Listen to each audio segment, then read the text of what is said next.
இது வந்து சர்வ் பண்ணிக்கலாம்.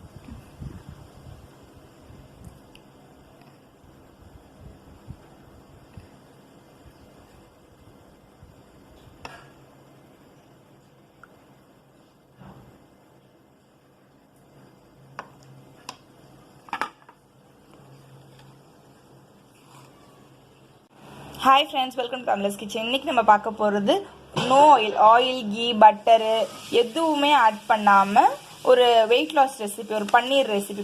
ஹை ப்ரோட்டீன் பன்னீர் வந்து நமக்கு ஹை ப்ரோட்டீன். அதில் வந்து நம்ம ஒரு கிரேவி பார்க்க போகிறோம். அதுவும் ஆயில் சுத்தமாக விடாமல் ஒரு கிரேவி பார்க்கலாம். வந்து கிரேவிக்காக இங்கே தக்காளி வந்து 4 தக்காளி வந்து இந்த ஃப்ரண்ட் அந்த இதை மட்டும் இது ரிமூவ் பண்ணிட்டு இந்த இடத்துல ஒரு கிராஸ் மாதிரி வெட்டி வச்சுருக்கோம். இது நெக்ஸ்ட்டு ஒரு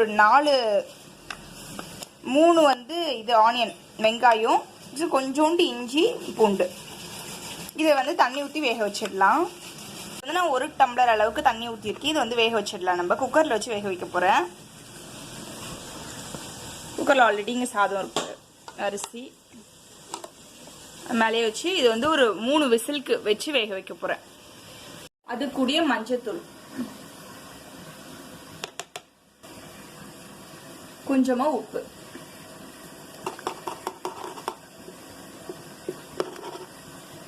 இப்ப இதை மூடி வச்சு ஒரு 3-4 விசில் விட்டு வேக வச்சு எடுத்துடலாம். கிரேவிக்கு நமக்கு வந்து இந்த வெங்காயம் தக்காளிலாம் வெந்துட்டு இருக்க டைமுக்குள்ள நம்ம வந்து சப்பாத்தி வந்து விரிவிடலாம், சப்பாத்தி பிசைஞ்சுக்கலாம். அதுக்கு வந்து இது கோதுமை மாவு வந்து இதில் வச்சிருக்கேன். இந்த சப்பாத்தி மாவு, அதாவது கோதுமை மாவு கூடயே நமக்கு வந்து இந்த ராஜ்கிரா ஃப்ளோர்னு ஒன்று இருக்கு. இது வந்து அமர்நாத்ன்ற ஒரு சீடை அரைச்சி செய்யற இது வந்து குளூட்டன் ஃப்ரீ. இதுக்கு வந்து குளூட்டன் இருக்காது. அதனால இது வந்து நம்ம சப்பாத்தி மாவை விரும்பணும்னா இது கூட வந்து பன்னீர், அதை கிரேட் பண்ண பன்னீர், இன்னும் வேக வச்ச உருளைக்கிழங்கு, அது மாதிரி பைண்டிங் ஏஜென்ட் ஏதாச்சும் ஒன்று போட்டாதான் இதை வந்து நம்ம வந்து சப்பாத்தி மாதிரி பண்ண முடியும். அதுக்காக நான் வந்து இப்போ அது மாதிரி இந்த ஒரு உருளைக்கிழங்கு அதெல்லாம் எதுவுமே போடல. அதுக்கு பதில் நான் வந்து இந்த கோதுமை மாவு கூடிய வந்து ஆட் பண்ணிக்க போறேன்.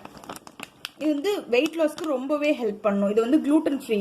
அதனால உங்களுக்கு குளூட்டன் ஃப்ரீயாவே ஹோல் சப்பாத்தியும் இருக்கணும் அப்படின்னீங்கன்னா நீங்க இந்த வீட் ஃப்ளோர் போடாம அந்த ஏதாச்சும் ஒரு பைண்டிங் ஏஜென்ட் ப்ரோட்டீன்ல, அதாவது ப்ரோட்டீன்ல வேணும்னா இந்த பன்னீர், அப்படி இல்லைன்னா உருளைக்கிழங்கு, இல்லைன்னா ஸ்வீட் பொட்டேட்டோ, அது மாதிரி நீங்க ஆட் பண்ணிக்கலாம் வேக வச்சு.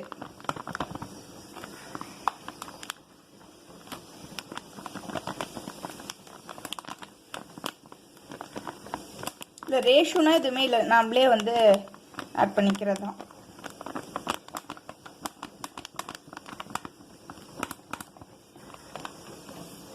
அளவுக்கு உப்பு போட்டுக்கலாம். உப்பு பார்க்காது. உப்பு மிக்ஸ் பண்ணிட்டு இப்போ தண்ணி ஊற்றி இதை வந்து பிசைய ஆரம்பிச்சிடலாம்.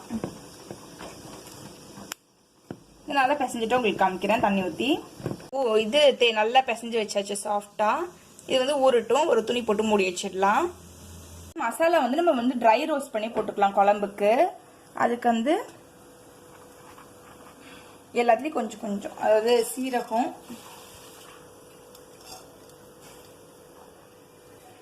இந்த ஷாகி ஜீரா கொஞ்சமா போடுறேன், மிளகு,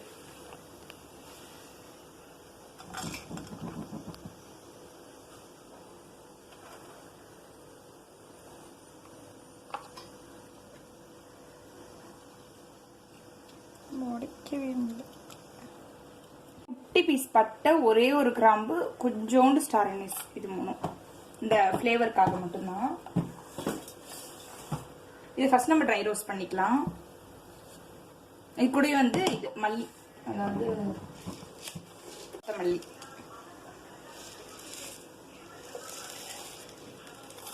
ஒரு 2 டேபிள் ஸ்பூன் அளவுக்கு போடுறேன்.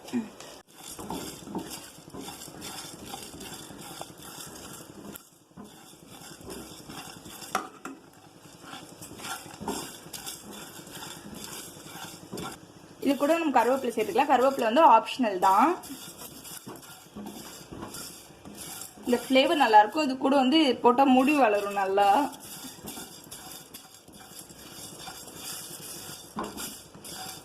இப்போ வந்து இது வந்து வறுத்து எடுத்து வச்சுக்கிச்சு நம்ம வாசனை வர வரைக்கும் நல்லா வறுத்து எடுத்து வச்சுட்டோம். இப்போ வந்து காஷ்மீரி சில்லி போட்டிருக்கேன், அதனால கொஞ்சம் ஜாஸ்தி போட்டிருக்கேன். உங்களுக்கு காரத்துக்கு ஏத்தாப்புல நீங்க இந்த மிளகாவை மட்டும் இது பண்ணிக்கோங்க. நான் ஒரு 15 காஷ்மீரி சில்லி போட்டிருக்கேன். நார்மல் மிளகானா ஒரு 4-5 வந்து சரியா இருக்கும். இப்போ இது வந்து நல்லா நம்ம வந்து நல்லா வெந்துருச்சு. இப்போ இது மேலே இருக்க தோல் மட்டும் தனியாக எடுத்துக்கலாம். இது அப்படியே பிடிக்குன்றவங்க அப்படியே போட்டுக்கலாம். ஆனால் நான் வந்து தோல் மட்டும் ரிமூவ் பண்ணிட்டு போகிறேன். எல்லா தக்காளியிலும் இந்த மாதிரி சும்மா இப்படி எடுத்தாலே வந்துடும் நமக்கு தோல் தனியாக. இந்த மாதிரி தோல் தனியாக ரிமூவ் பண்ணி வச்சுட்டு காமிக்கிறேன் உங்களுக்கு. தண்ணி வந்து கொஞ்சம் ஜாஸ்தியா இருக்கு அப்படியே தெரியுது, அதனால நான் தண்ணி இதுலயே வச்சுக்க போறேன். வெறும் இந்த இது மட்டும் தனியா எடுத்து இதை வந்து அரைச்சிட்டு போறேன். சப்போஸ் நம்ம குழம்புக்கு தண்ணி தேவைப்படுச்சுன்னா இந்த தண்ணியை நம்ம யூஸ் பண்ணிக்கலாம். அரைச்சிட்டு வந்தாச்சு, சப்பாத்திக்கும் இங்க தேய்ச்சாச்சு. வந்து கொஞ்சமா தண்ணி மட்டும் ஊத்திட்டு அந்த பியூரியை எடுத்து நம்ம அரைச்சி வச்சதை எடுத்து இதுல ஊத்திட்டோம். இதை போய் அரைச்சிட்டு வந்துடலாம். நல்லா அரைச்சி எடுத்துட்டு வந்துட்டோம். இப்போ வந்து இந்த பியூரி கூடயே சேர்த்துடலாம்.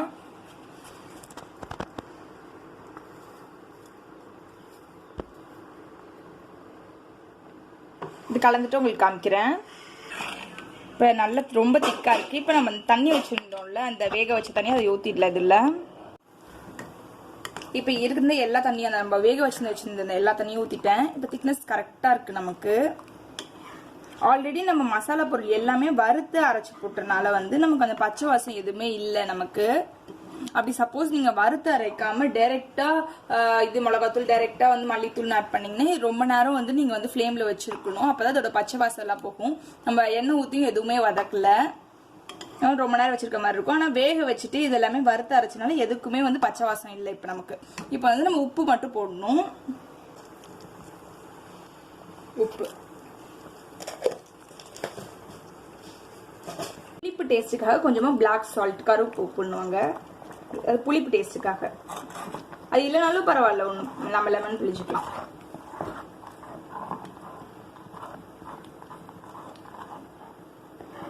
நீங்க வந்து எல்லாமே வந்து அப்போதைக்கு வந்து பொடியா போடுறீங்க, சில்லி பவுடர், இது கொரியாண்டர் பவுடர் எல்லாமே வந்து அப்போதைக்கு போடுறீங்கன்னா ரொம்ப நேரம் வந்து ஃப்ளேம்ல வச்சிருக்கணும். பச்சை வாசம் அப்பதான் போகும். நம்ம வறுத்து அரைச்சனால ரொம்ப நேரம் வச்சிருக்க தேவையில்லை. ஏன்னா இப்பவே பச்சை வாசம் இல்லதான் குழம்புக்கு. அதனால இப்ப நான் பன்னீர் போட்டுக்கிறேன். இந்த பன்னீர் வந்து எனக்கு ஆல்ரெடி கட் பண்ணி தான் இருக்கு, அதனால அப்படியே போட்டுக்கிறேன். வந்து 200 கிராம் பன்னீர்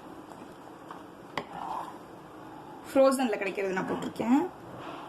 நீங்க இது கூடயே வந்து பட்டாணி இல்ல வந்து பன்னீர் இல்லைன்னா காய்கறியில எது வேணா போடலாம். உருளைக்கிழங்கு,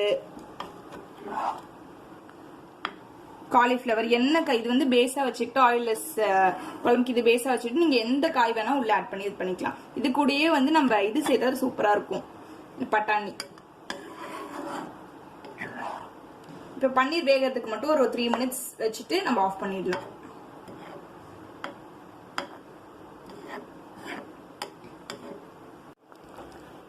இப்ப பன்னீர் நமக்கு நல்லா வெந்துருச்சு. இப்ப வந்து இறக்க போற சமயத்துல கஸ்தூரி மேத்தி நல்லா கிரஷ் பண்ணிட்டு நல்ல ஃப்ளேவர் கொடுக்கும் இந்த கஸ்தூரி மேத்தி. இதை ஸ்கிப் பண்ணாம போடுங்க.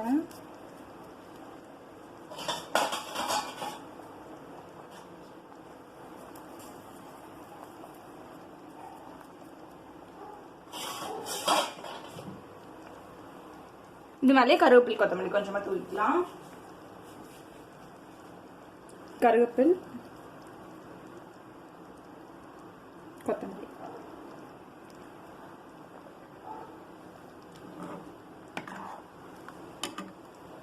ஸ்டவ் ஆஃப் பண்ணிடலாம். பன்னீர்னா நல்லா வெந்து சூப்பரா ரெடி ஆயிடுச்சு. ஒரு டெக்ஸ்சர் பார்த்தாலே தெரியும், நல்லா வெந்துருச்சு.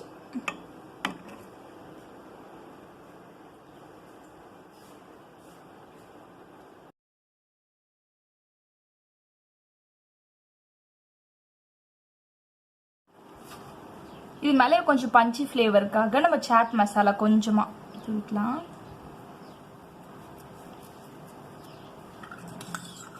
அது இது மேலே வந்து டெக்கரேஷனுக்காக ஃப்ரெஷ் க்ரீம் யூஸ் பண்ணுங்க, அப்படிலாம் தயிர் யூஸ் பண்ணுங்க. தயிர் வந்து வெயிட் லாஸ்க்கு பெஸ்ட், அதனால தயிர் நான் யூஸ் பண்றேன்.